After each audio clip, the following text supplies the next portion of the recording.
Alright guys, we're back. So we got the classic mess here. So I did take the engine off the stand and I'm going to actually put it back in the truck.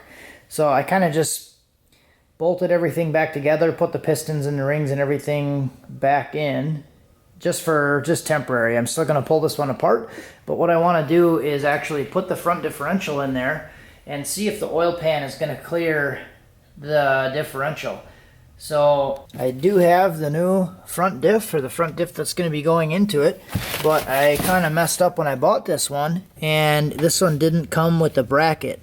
There's a lot of other ones that came with the bracket for almost the same price, and I just kind of spaced that, and it doesn't have the bracket on it. So all the brackets that I could find, they're about $20 to $40 cheaper than just buying a whole differential assembly with a bracket on it.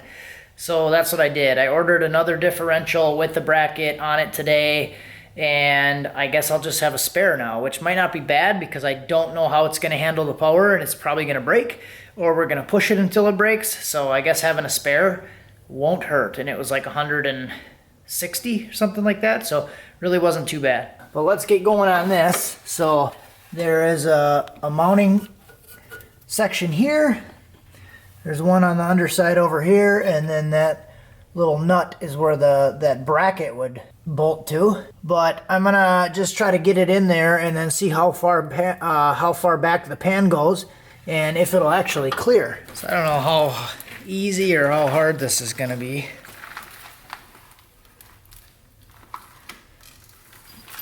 to get this in, but we're gonna try our best.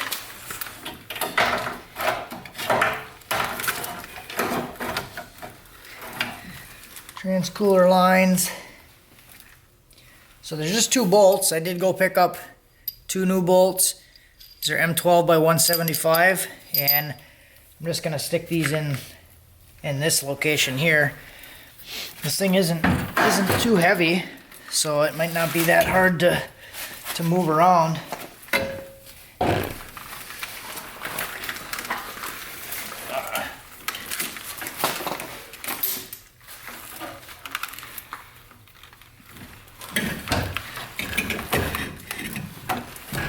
Give me a good opportunity while I'm down here too to check my welds on my engine mounts, because they are some stellar beings. They certainly are. I'll have to show you guys those welds and see what they look like. And you can see how not strong your engine mounts have to be. So I might actually be able to just slide this thing up. It might actually be kind of easy. But now that I said that, it'll be ridiculous, I'm sure.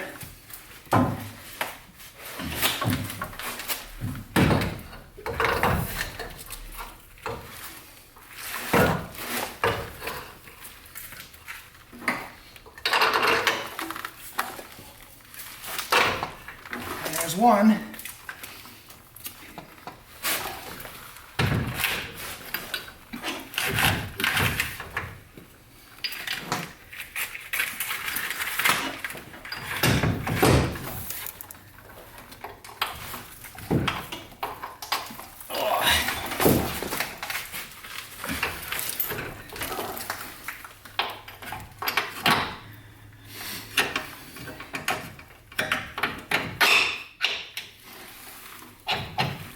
There's two. So I might even be able to just kind of leave it hanging in here and then drop the engine in and see how accurate it is, or how close I am. If I was smart, I would take my wire harness out so I don't mangle the thing. I might actually do that.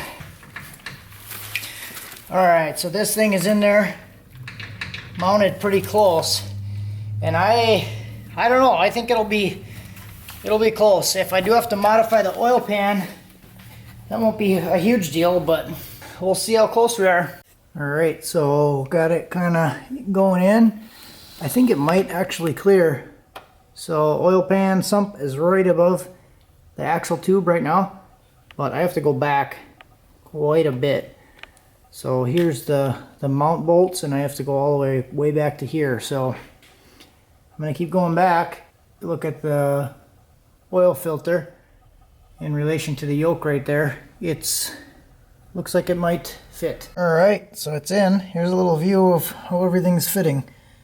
So we got quite a bit of room here.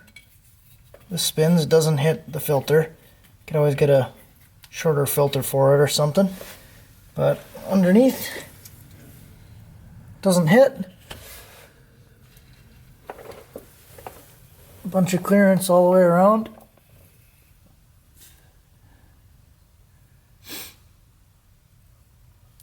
Does get pretty close in a couple spots, but it should be okay. There is a little like vent up at the top.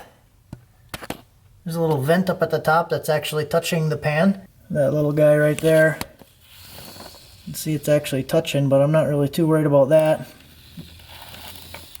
Other than that, I'm pretty happy with how this went in there. So one challenge I think I might have is this is a torsion bar setup truck. So the drop for the front drive shaft, it might hit the mount for the torsion bar key. So I'm not sure exactly how that's going to fit, but we'll cross that bridge when we get there. So one of the other reasons I wanted to get the engine in the truck today is because I got the new output shaft for the transmission. So I want to get the transmission up on the stand so I can start to pull the transmission apart and then swap the rear output shaft. So you can go ahead and cut these shafts shorter, like obviously remove the tail housing, but you can cut the shaft shorter. But I'm going to go ahead and just swap the whole shaft and kind of walk everybody through that process and show what I'm doing to convert it from two-wheel drive to four-wheel drive. I did buy an additional stand, a second stand. I got one from Summit off eBay for like 40 bucks. So that's coming, and then I'll be able to work on the transmission and have the engine on the stand at the same time. So but that's why I wanted to get the engine back in the truck, so I have a place to sit it. That's it for this one, guys. So one of the next videos I should be starting to go through the transmission. I am going to tear it all down. I'm probably going to go through the whole thing, probably strip it down to a bare case again and clean it, and basically just tear it down to swap the output shaft.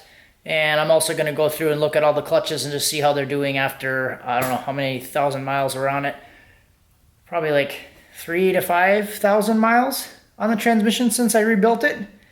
And just kind of see how everything's going and lasting up until this point. See how that eBay kit is really doing. So I just had like a cheap, like a $200 or $300 eBay rebuild kit in there. So I kind of want to see how that thing is holding up after some abuse. So that'll be one of the next videos. Thanks for watching. Have a good one.